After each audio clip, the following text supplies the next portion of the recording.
हारिस साहब, आप समझते हैं कि जो एक डेड लॉक की सूरत हाल दिखाई दे रही थी बज़ाहिर तो, कि बातचीत का सिलसिला आगे नहीं बढ़ पा रहा था, तो आपको लग रहा है कि इसके बाद अब बातचीत का सिलसिला आगे मज़ीद तेज़ी से बढ़ेगा और ये जो है मामला जहां से शुरू हुआ था बाकायदा इसे ख़त्म किया जाएगा? देखिए, प्रेसिडेंट ट्रम्प ने खुद कहा कि हमारे ईरान से मुज़ाकरात बड़े मुस्बत अंदाज में चल रहे हैं। दैट मीन्स कि ये जो लल पीरियड है जिसके अंदर आप मुज़ाकरात हो रहे हैं, लेकिन इसमें भी प्रॉपर तरीके से मुज़ाकरात पाकिस्तान शुरू हो रहे हैं। दोनों तरफ से ईरान जो पॉइंट देता है वो पाकिस्तान को पहुंचाता है, जो अमेरिकन देते हैं वो ईरान को पहुंचाता है, और साथ अपनी इनपुट उनको अच्छे तरीके सिंसेरिटी से, कोई दिली से, कोई नसीबी से साथ वो जरूर बताते हैं कि अपना नुकसान के लिए इसमें यहाँ तक बात है, ये हालात हैं। और फिर ज़्यादा साल का काम भी ये था कि पैगाम रसानी करना, ना कि अपना फैसला सुना देना। तो इसके मतलब ये बहुत पॉजिटिव खबरें आई हैं, और आई एम श्योर कि ये जो एक फैसला किया कल से खोलने, क्योंकि बहुत मुल्कों का, कोई यूरोप का, नेटो का, उसके बाद मिडिल ईस्ट का, हर जगह का ये होगा। उनके आप सोचेंगे इनके क्रूड ऑयल जो वो नहीं जा रहे हैं, गैस नहीं जा रही है कतर की, ईरान का ऑयल रुका हुआ था, वो सब तमाम चीजें खुल जाएंगी और इससे इकॉनमी में बड़ा फर्क पड़ेगा। बड़ा परसेंट अभी भी उनकी इकॉनमी का फर्क तो बहुत पड़ चुका है, जी लेकिन लेट्स होप कि इसको आगे से और ज्यादा नुकसान नहीं होता। हारिस साहब, आप क्या समझते हैं, चूंकि ये एक ट्रम्प कार्ड की तरह इसे इस्तेमाल कर रहे थे अमरीकी सदर, और ब्लॉकेट जिस तरह किया गया, पूरी दुनिया जिस तरह आप भी बात कर रहे हैं कि परेशान थी, ये एक तो पूरी दुनिया का दबाव भी था, उनके अपने एलाइज जो हैं वो पूरा यूरोप जो है उनसे मुतालबा कर रहा था कि ये ब्लॉकेट खोला जाए, ख़त्म किया जाए इस मामले को। ऑस्ट्रेलिया की बात करें, इवन चाइना जो है उनका हरीफ है, वो भी मुतालबा बार बार कर रहा था। आपको क्या लगता है कि ये कि इन जो बैरूनी दबाव हैं उनका भी एक नतीजा हो सकता है, चूंकि ट्रंप इसको लंबे अरसे तक अगर करना चाह रहे थे तो वो समझ पाए हैं कि ये लंबे अरसे तक ब्लॉकेड नहीं रख पाएंगे वो? लेकिन सबसे बड़ी बात है कि 14 मई को प्रेसिडेंट ट्रम्प का विजिट है चाइना का। अब आप मुझे बताइए कि अगर जब चाइना को भी शिप लाइन रुकी हो, सब उनकी ऑयल कंसीवाज रुकी हो, उनको एनर्जी क्राइसिस हो रही हो, ऐसे वक्त में अगर प्रेसिडेंट ट्रम्प वहाँ पर जाते हैं उनको क्या करने से मिलेंगे, क्या बातचीत होगी? सवाए जो है वो दिलदारी के, दोनों की मिसअंडरस्टैंडिंग होगी। और this is all the factors के, इसकी वजह से भी बात करें। नंबर 2 बात यार, एक वो तमाम दुनिया के मुकाबले का इस वक्त अमेरिका में प्रेशर था कि आप हर हालत में ये ब्लॉकेट को ख़त्म करें, ताकि जिसकी वजह से ये तमाम यहाँ शिप लाइन खड़ी हुई हैं। इट्स नॉट ओनली ऑयल और गैस, इसमें बाकी फूड स्टफ जो है वो जो ये जितना मिडिल ईस्ट कंट्रीज को जाता है वो नहीं जा सक रहा है, वो भी खड़ा रुका हुआ है। और उसका एक टाइम पीरियड होता है, उसको चिल्लर में रखे होते हैं, वो ठीक है रखा होगा, वो खराब होने का डर हो जाता है। उनके बाद और बहुत ही वेजिटेबल्स हैं, मटन है, बीफ है, ये बहुत चीज़ें होती हैं जिसकी वजह से मेरे ख्याल में बहुत प्रेशर था। अल्टीमेटली फाइनली जी, प्रेसिडेंट ने खोली को ये रनिंग वेरी बैड नहीं मानता। तो आप समझते हैं कि वो ये रियलाइज़ कर चुके हैं कि निगोशिएशन एक लॉन्ग टर्म प्रोसेस है, और ये हॉर्मूज़ खोल के उसके बाद वो सिलसिला चलता रहेगा, और ये जो सारी दुनिया इस मसले से जो परेशान थी, इसको वंस फॉर ऑल आप समझते हैं कि ये दुनिया के लिए ये इशू, ये कॉन्फ्लिक्ट ख़त्म हो गया, अब बातचीत बस जारी रहेगी ईरान और अमेरिका के दरमियान? बिल्कुल, देखें मुज़ाकरात तो चल रहे हैं, और यही बात हुई है कि जब तक मुज़ाकरात चल रहे हैं ये चीज़ है जिस तरीके, हालांकि बेसिकली ये जो चीज़ था जिस तरीके से अमेरिका ने नेवल ब्लॉकेट लगाया था सीजर होने के बाद, तो वो इंडिकेट यही कर रहा था कि इसका मतलब ये है कि इनका ये is an act of war. आप अगर सीजफायर के बाद कहीं भी आप मूवमेंट करते हैं, एडवांस मूवमेंट करते हैं या काइनेटिक ऑपरेशन करते हैं, तो वो एक गलत मैसेज देता है। इसीलिए उन्होंने कई जहाज पकड़ लिए थे, उसके अमले को भी कमाल बनाया हुआ।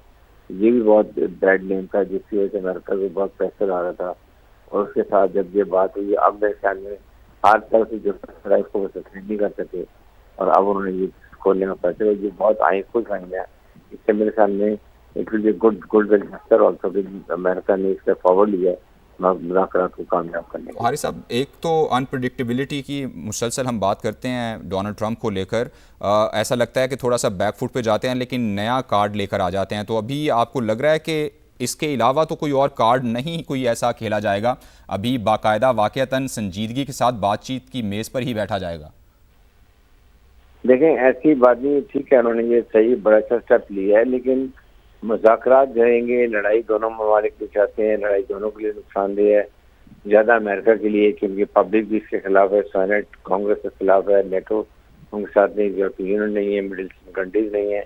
तो जिसकी वजह ये है कि 100 टाइम फॉर यूरोपियन को कांग्रेस से परमिशन लेने की 60 डेज गुजर गए हैं, तो उनको अब सेनेट से परमिशन लेनी पड़ेगी कांग्रेस से इस वार को लड़ने के लिए। तो इसकी वजह से भी काफ़ी चीज़ें लगते कंट्रोल हो गई हैं और लड़ाई से दुनिया की जो डर था वो खत्म हो गया। इससे ज़्यादा उन्होंने मिनरल की वहाँ से प्रयास से मनीज किया। उन्होंने जिस कमाल महारत से दोनों मुल्कों को कॉन्फिडेंस गेन किया, उसके बाद उनका ट्रस्ट डेवलप किया, फिर उसको उन्होंने कहा कि हम भारत में पाकिस्तानी मुलाकात करेंगे और पाकिस्तानी मेडिएटर होगा।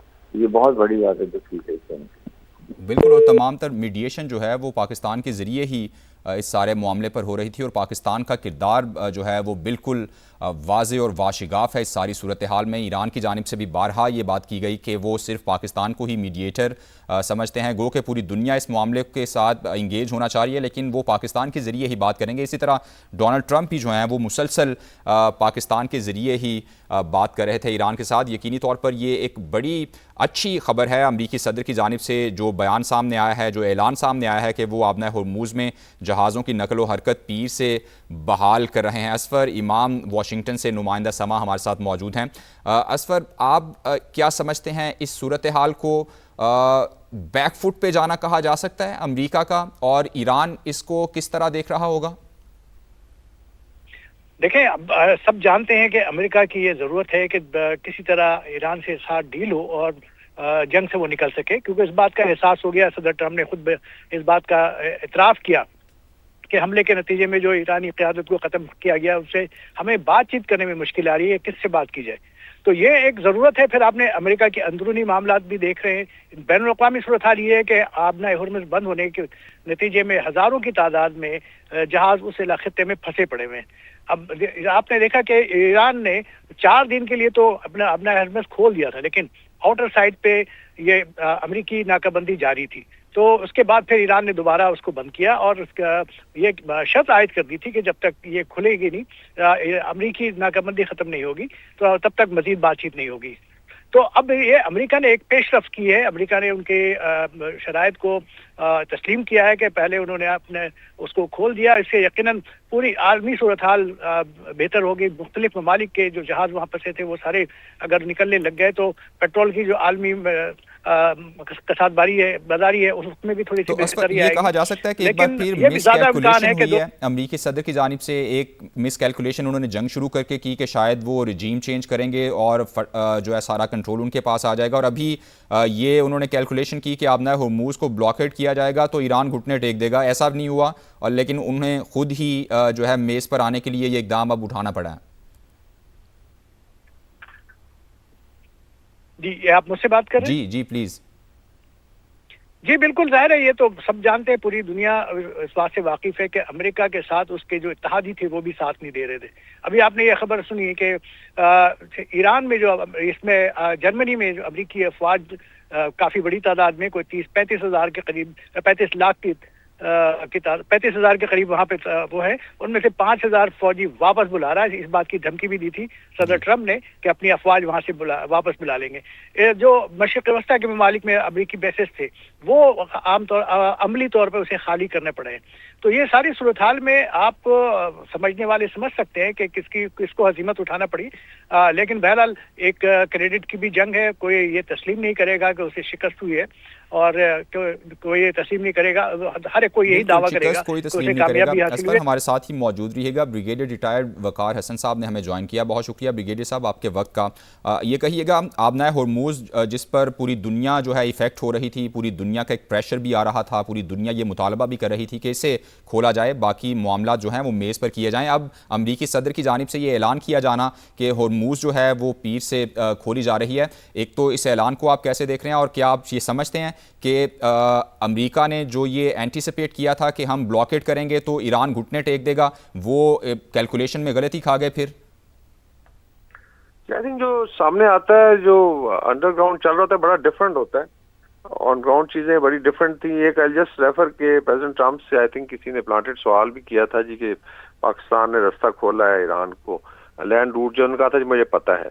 तो चीजें बड़ी डिफरेंट है। इसी तरह अभी चाइना का विजिट आ रहा है ट्रम्प साहब का 14-15 मई को, और उससे पहले चीजों को रैप अप किया जाना है। ईरान की तरफ से भी आई थिंक अभी कल मैसेजिंग हुई थी कि पाकिस्तान के थ्रू मैसेज भेजा गया है। तो मेरे ख्याल में चीजें अमन की तरफ जा रही हैं, डिस्पाइट के इसमें डिट्रैक्टर्स हैं, इसमें ज़ायनिस्ट लॉबी है, इसमें इंडियंस हैं, इसके अलावा न्यू कॉन है, लेकिन by and large there is understanding. फिर एक वो भी है जो 1973 का एक्ट है यूएस का, वॉर टर्मिनेशन और वॉर स्टार्ट करने का, उसकी भी पीरियड पूरी हो चुकी है, मुद्दत जो है 60 डेज, और शायद कांग्रेस आगे अप्रूवल उसकी ना दे, और अमेरिका के पास अच्छा मौका है ऑफ रैंप लेने का।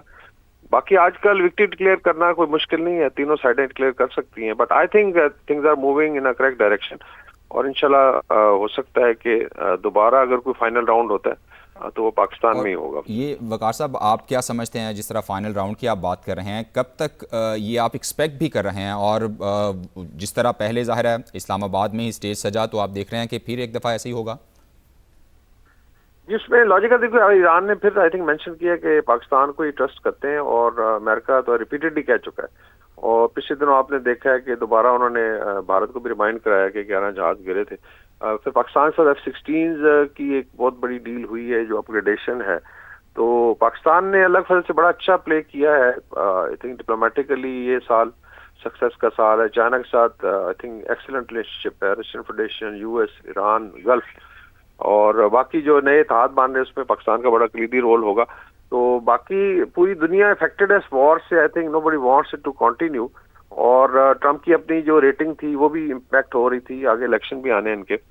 तो मेरे ख्याल में जो है चीजें इंशाल्लाह उस तरफ जाएंगी, बेहतरी की तरफ, और अगर राउंड होना है तो लॉजिकली पाकिस्तान ही उसका सेंटर होगा, बिकॉज अभी चीजें फिर फाइनलाइज होनी है।